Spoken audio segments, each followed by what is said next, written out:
L'année 2017 a été caractérisée par la recrudescence des kidnappings des enfants dans la ville de Goma. Cette situation a créé une peur généralisée au sein de la population. Les familles des victimes, malgré leurs moyens, devaient se débattre pour trouver la rançon exigée par les ravisseurs. Asa hakuyuwaka balimufanya nini bakamfanya tu mikono mu macho hivi. Na njo hakuyuwaka jinsi balimnyangulia mugari. Bakabeba mtoto. Bakatuambia tupane mutume franga. Bakatuma monda ya franga yenye tutatuma. Bakatuambia fasi kwa batateregeza watoto na tukena baleta pale kwa batumbe tutaleta watoto na bakapatikana. Si on n'arrivait pas à réunir la somme exigée, ils tuaient leurs victimes. Wao waliniomba kama ninapenda nipate mtoto utume $10,000. Wakanipatia, ongea na mtoto wako njoo huyu. Nilimuita, mtoto ilikuwa ni kilio, alilia papa, banasema watanirudisha. Lakini anve. Nikajiona muhali yangu, siwezi pata ile pesa. Na njoo mtoto alikufa vile. Njoo yenye waliniandikia $10,000. Unajibu mbio. Sawa wakati sasa siwezi pata 10,000. Muniambie basi kama ninaweza pata kidogo kwa hii ni tujikazi. Donc mbele ya hii 10,000 wanasema zungumuza kama mzazi.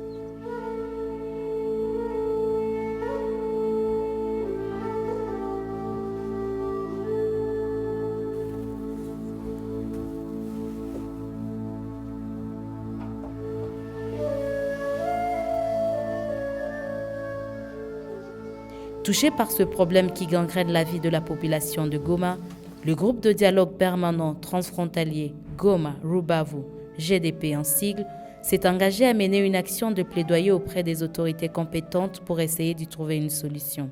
Lors d'une de nos séances de GDP transfrontalier, on a soulevé dans l'analyse du contexte le problème de kidnapping dans la ville de Goma. Les membres sont allés sur le terrain, rencontrer les victimes, les familles qui avaient perdu leurs enfants. Et ils ont fait une mini-recherche. Et après la recherche, nous avons fait une restitution où nous avons appelé les autorités locales. Il y avait donc le représentant du gouverneur, le président de l'Assemblée provinciale, le maire de la ville, le représentant de la DGM, ANR, vraiment toutes les autorités locales et dans tous les services. Et nous avions discuté et à la fin nous avions mis un comité sur place, un comité de suivi. Quelques jours après cette activité, nous avons vu le premier procès public des kidnappeurs ont été traduits en justice. On a organisé des procès publics. Il y a un kidnappeur qui a été extradé de la ville de Gisenyi à la ville de Goma. Certainement qu'il y a beaucoup d'autres organisations de la société civile qui ont peut-être travaillé sur la question, mais l'activité que nous avons organisée a rassemblé les preneurs de décision et les preneurs de décision ont pris des engagements.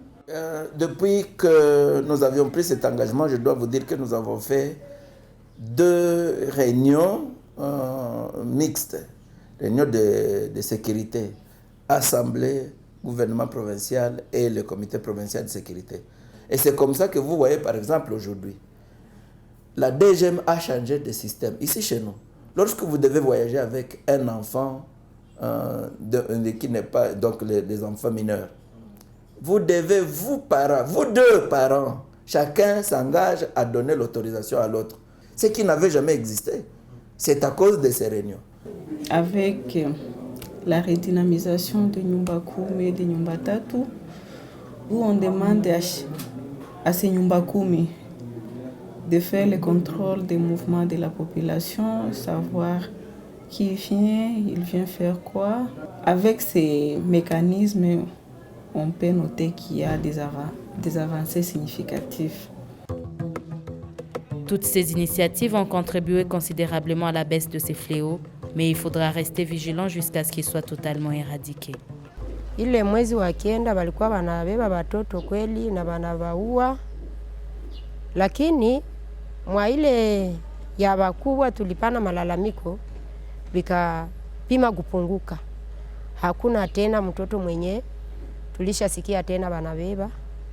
C'est un succès parce que pour le moment il n'y a pas vraiment assez de cas de kidnapping. Mais ce n'est pas fini.